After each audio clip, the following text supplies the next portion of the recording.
görüb meyxanada Vüqar Əbdülov kimi işlər? Heç kim. Heç kim. Heç kim. Meyxana üçün, sənət üçün heç kim. Meyxana üçün. Namiq Qaraçuxurlu? Namiq Qaraçuxurlu, Allah saxlasın, gözəl istedadlıdır, qəşəng.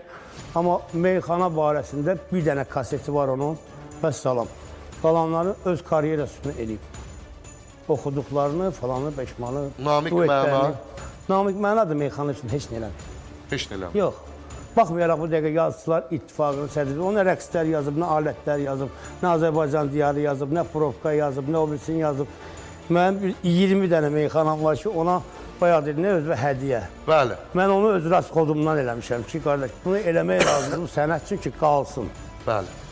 Bəs misal üçün Akşin Fatih tələbəniz. Mənim tələbəm deyil, Akşin. Mehmanın tələbə. Yox, onda sən elə, mehman ən azı mübarizə aparıb. Mehman, sayıram. Bax, xalçalar haqqında mehman bir meyxana yazır. Bəli. Nə bilim, ümumiyyətlə meyxananın bəzi sənət ustadların, indi deyirik, ustad, gəlməsində onun böyük rolu var. Çünki pedaqoq kimi çalışıb, kömək eləyib, istiqamət göstərib. Tamam, yaxşı bir söz dediniz, Namiq Qaraçuxurlu meyxana üçün bir dənə kaset buraxıb, sonra özü üçün. Yəni özü üçün nə deməkdir? Namiq Qaraçuxurlu adını, brendini, nə bilim, nəyini düzəltmək üçün oxuyub, ifa eləyib. Amma bunun sənətə heç bir aidiyyəti yoxdur. Yəni, hədə yoxdur, yəni ki, eyni şey oxşayır da, yəni var bu günləri müğənni ki, hər gün toyu var, efirə də ehtiyac yoxdur ekrana da, amma Leylini oynaya bilməz, Şahnazı tam oxuya bilməz və yaxud da...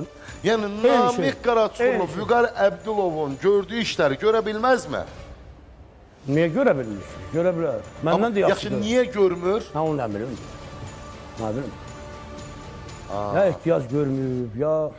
Özündən soruşur. Vallahi özündən soruşur. Gecə deyir,